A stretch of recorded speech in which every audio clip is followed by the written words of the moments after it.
ఒళ్ళంతా టాటూలు వేసుకుని చూద్దాం రండి. పూర్తి వివరాలకు చదవండి రేపటి సాక్షి దినపత్రిక. ముఖ్యంగా మరి చంద్రబాబు నాయుడు గారు ముఖ్యంగా మరి పోలవరం గురించి మాట్లాడారు, అలాగే ఇసుక గురించి మాట్లాడారు. ముఖ్యంగా మరి పోలవరం గురించి మాట్లాడితే ఈరోజు ఏదైతే కూటమి ప్రభుత్వంలో మరి ఉన్నటువంటి మోడీ గారే మాట చెప్పారు. ఈ రాష్ట్రంలో ఉన్నటువంటి మరి ఈ ముఖ్యమంత్రి ఏటీఎంగా ఈ యొక్క పోలవరం ప్రాజెక్టును వాడుకుంటూ ఉన్నారు. కమిషన్ల కక్కుర్తి కోసమే ఆ రోజు పోలవరాన్ని పాడు చేసినటువంటి నాయకుడు ఎవరు ఉన్నాడంటే మరి నారా చంద్రబాబు నాయుడు గారు అని చెప్పి సందర్భంగా తెలియజేస్తున్నా. ఏం చేద్దంటే ఏదైతే ఒక ఎక్స్పర్ట్ కమిటీ చేశారో వాళ్ళు కూడా ఎవరు తీసుకున్న గోతులో వాళ్ళే పడతారన్న చందంగా వారు కూడా గతంలో ఈ రకంగా మరి ముందు చేయాల్సిన పనిని వెనకాల చేయాల్సిన పనిని ముందు చేయడం వల్ల ఈ పోలవరం ప్రాజెక్టు మరి పాడు చేసాడు ఈ యొక్క నారా చంద్రబాబు నాయుడు గారు అని చెప్పి సందర్భంగా మనవి చేస్తూ, నీకేమన్నా దమ్ము సత్తా ఉంటే మరి అవసరమైతే ఈ పోలవరం ప్రాజెక్టులో తప్పిదం ఎవరిదనేటువంటి దాని మీద మీరు వచ్చిన నివేదికని బట్టపైలు చేయగలవా అని చెప్పి సందర్భంగా అడుగుతున్నాం. కేవలం నువ్వు చేసిన తప్పిదాలని ఈరోజు ఈ రాష్ట్రంలో జగన్మోహన్ రెడ్డి గారి మీద ఆమె గెంటి మరి పప్పం గడుపుకోవాలని చూస్తున్నాడు మరి నారా చంద్రబాబు నాయుడు గారు అని చెప్పి తెలియజేస్తున్నాం. అలాగే ఇసుక ఫ్రీగా ఇస్తామని చెప్పి నిన్న కూడా మళ్ళీ చెప్తూ ఉన్నారు. మీ మాటలకి ఆడవాళ్ళ మాటలకి అర్థాలు వేరని ఏదో సామెతగా చెబుతూ ఉంటారు, కానీ ఆడవాళ్ళ మాటలకి అర్థాలు వేరు కాదు. ఆడవాళ్ళు ఈ రాష్ట్రానికి అవసరం, కానీ ముఖ్యమంత్రి నారా చంద్రబాబు నాయుడు గారి మాటలకి అర్థాలు వేరని చెప్పి సందర్భంగా తెలియజేస్తున్నాం. ఎందుచేతంటే ఇసుక మీద మరి ఉచిత ఇసుక అని పేరు పెట్టి గతంలో 10,000 రూపాయలకి ఎవరికి ఎటువంటి ఇబ్బంది లేకుండా ఇల్లు చేరే పరిస్థితి ఉంటే ఇవాళ 20,000 రూపాయలకి మరి ఇక్కడ ఉన్నటువంటి ఇసుకంతా కూడా అమ్మేసే కార్యక్రమం చేశారు. ముఖ్యంగా ఇక్కడ ఉన్నటువంటి ఇసుకంతా కూడా తెలుగు తమ్ముళ్ళు మొత్తం భోంచేసిన తర్వాత అప్పుడు మళ్ళీ లేకపోతే గతంలో మాదిరిగా మళ్ళీ సెల్ఫీలు తీసుకోవాలని పని వస్తుందేమో అని భయపడి ఆ ఇసుకంతా మేసేసిన తర్వాత ఇప్పుడు నారా చంద్రబాబు నాయుడు గారు వచ్చి మళ్ళీ కొత్త కథ మళ్ళీ ప్రారంభించారు. ఇసుకంతా కూడా మళ్ళీ ఉచితంగా ఇస్తామని చెప్తున్నారు. ఉచితం అంటే 20,000 అని అడుగుతున్నాం. అలాగే మరి అమాయకులైనటువంటి లారీ డ్రైవర్ల మీద గంటగండని కూడా ఈ సందర్భంగా మీకు మనవి చేస్తూ ఉన్నా. ఇసుకేదో మరి లారీలు 2 రోజులు ఆపడం వల్ల రేట్లు పెరిగిపోయాయని చెప్తున్నారు. 2 రోజులు ఆపడానికి గల కారణం ఏంటని అడుగుతున్నాం.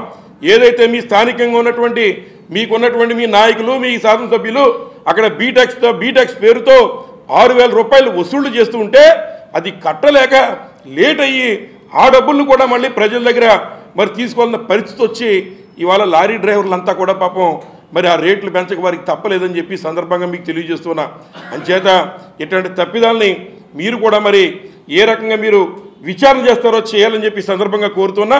మన ఈ జిల్లాకి సాక్షాత్తు మీ యొక్క ఎవరైతే మీ మంత్రి గారు ఉన్నారో వారే మరి వచ్చి అక్కడ లారీ డ్రైవర్లకు మాట్లాడుతూ ఉంటే ఇక్కడ ఏం జరిగిందో మాకు కూడా తెలుసు అని చెప్పి వారు కూడా తేలికుంటున్న దొంగలు ఎక్కడి నుంచి జారుకున్న పరిస్థితులు అందరికీ తెలుసని ఈ సందర్భంగా మీకు తెలియజేస్తున్నా.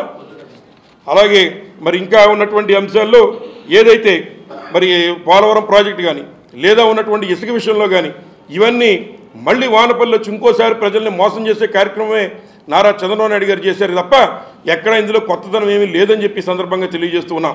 ఆఖరిగా ఒకటి చెప్పే మాట అదేమిటంటే ఈ రాష్ట్రంలో 5 సంవత్సరాల టైం అతనికి వస్తే 2 సంవత్సరాలు కరోనాతో పోతే అయినా కూడా 3 సంవత్సరాల్లో అత్యుత్తమమైన పాలన అందించి అందరికీ సంక్షేమ కార్యక్రమాలు ఇంటికి అందించే విధంగా మరి జగన్మోహన్ రెడ్డి గారు పాలన అందిస్తే దాన్ని చూసి జీర్ణించుకోలేక ఈ రోజున తనకున్న అక్కసిని ఈ రోజు నిన్న పెట్టిన గ్రామ సభ అంతా కూడా జగన్మోహన్ రెడ్డి గారిని తిట్టడం కోసమో లేదా ఈ భూతాన్ని భూస్థాపితం చేస్తారంటే ప్రగల్భాలు పలికి ఇక్కడి నుంచి జారుకున్నాడు నారా చంద్రబాబు నాయుడు గారు. తప్పనిసరిగా మీరు చేస్తున్న మోసానికి తగిన మూల్యం చెల్లించుకునే రోజు వస్తుందని చెప్పి ఈ సందర్భంగా మీకు మనవి చేస్తూ ఈరోజు వానపల్లి గ్రామంలో ఉన్నటువంటి అక్కడ ఉన్నటువంటి రైతాంగానికి నష్టపరిహారం ఇచ్చేటువంటి దాంట్లో కానీ గతంలో ఎక్కడైనా పంటలు పాడైతే ఏదైనా అక్కడ ఈదురుగాలు వస్తే జగన్మోహన్ గారి ప్రభుత్వంలో మరి అంబేద్కర్ కోనసీమ జిల్లాకి 14 కోట్ల రూపాయలు మంజూరు మరి పంట నష్ట నిమిత్తం వస్తే అందులో 8 కోట్ల రూపాయలు మరి ఆ రోజున వీరికే ఇచ్చే రైతులందరికీ కూడా ఇమీడియట్గా ఆ సీజన్లోనే జగన్మోహన్ గారు ఇచ్చేటువంటి విధంగా ప్రతి అరటి ఎకరానికి కూడా 10,000 రూపాయలు చొప్పున పంపిణీ చేసే కార్యక్రమం జగన్మోహన్ గారు చేశారు. కానీ మొన్న కూడా వచ్చి పంట నష్టంలో చాలామంది రైతులు నష్టపోయారు. వారికి ₹1 ఇస్తానటువంటి మాట కూడా ఎక్కడ చంద్రబాబు నాయుడు గారు చెప్పలేదు. అలాగే విలువైనటువంటి లంకభూమి నదీపాత అవుతుంటే గ్రాయిల్ కన్స్ట్రక్షన్ యొక్క వారి విషయాన్ని కూడా తమరు ఎక్కడ కూడా మెన్షన్ చేయలేదు. అలాగే గ్రామంలో ఉన్నటువంటి ఏదైతే పిహెచ్సి సెంటర్లో కూడా జగన్మోహన్ గారి టైంలోనే ఒక ల్యాబ్ కూడా కట్టి మరి నిన్న ఆయన మాట్లాడుతూ ఎక్కడ హాస్పిటల్ లేవని చెప్తున్నారు. మరి జగన్మోహన్ రెడ్డి గారు ఆల్రెడీ గతంలోనే ఏదైతే అన్ని విలేజెస్లో కూడా హెల్త్ క్లినిక్లు ఏర్పాటు చేసి ఆ హెల్త్ క్లినిక్లో ఒక డాక్టరు అలాగే ఒక నర్సు కూడా అక్కడ ఉండే విధంగా చేసి 16 రకాల టెస్టుల్ని ఫ్రీగా చేసేటువంటి కార్యక్రమం జగన్మోహన్ గారు చేస్తున్నారు ఆల్రెడీ. అలాగే 104 రకాల మందులు ఆ వెల్నెస్ సెంటర్లో జగన్మోహన్ గారు ఇచ్చేటువంటి కార్యక్రమం చేస్తూ ఉన్నారు. ఇవాళ ఆయన మాట్లాడుతూ ఏదో ఒక సెల్ ఫోన్ కంపెనీ లాంచింగ్ ఆయన వచ్చినట్టు మళ్ళీ పాత కదే ఏదైతే నేను సెల్ ఫోన్ కనిపెట్టాను లేదా కరెంటు నేనే కనిపెట్టానటువంటి పాత కథలు వినడానికి ప్రజలు అమాయకులు కాదు. ఏదైతే సెల్ ఫోన్ గురించి చెప్తూ మరి ఏదైతే దోమల నివారణ కార్యక్రమంలో గతంలో కూడా అందరూ నవ్వుకున్నారు. నిన్న కూడా ఆయన యొక్క ప్రసంగానికి 1:20 నిమిషాలు మాట్లాడితే అందులో మరి ఉపయోగపడేటువంటి విషయాలు లేవు. కానీ మరి కేవలం ఏదైతే ఈ యొక్క సెల్ ఫోన్ కంపెనీ లాంచింగ్ ఒక ముఖ్యమంత్రి వచ్చినట్టు ఆయన మాట్లాడి వెళ్ళిపోవడం విడ్డూరంగా ఉంది. ఎందుకంటే ఎక్కడైతే దోమలు ఉన్నాయో దాన్ని గుర్తించి డ్రోన్కి చెప్తే డ్రోన్ వచ్చి అక్కడ మరి మందు కొట్టి వెళ్ళిపోతుంది అనేటువంటి మాట చెప్తున్నాడు. అలాగే ఎక్కడైనా పంట నష్టం జరిగితే ఆ సెల్ ఫోన్లో ఫోటో తీసి పంపితే అది ఏంటో పైనుంచి వివరణించే కార్యక్రమం చేస్తారట. ఆల్రెడీ జగన్మోహన్ రెడ్డి గారు ఈ రాష్ట్రంలో రైతు భరోసా కేంద్రాలు పెట్టారు. రైతు భరోసా కేంద్రాలు నిర్మాణం చేశాడు ఆయన.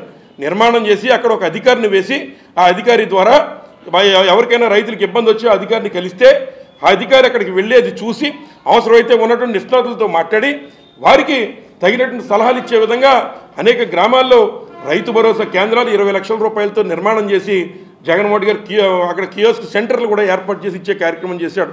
అంచేత ఏదైతే ఉపాధి హామీ కార్యక్రమం ఉపాధి కల్పన కార్యక్రమం ప్రతి సంవత్సరం ప్రతిసారి ఈ గ్రామ సభలు జరుగుతాయి.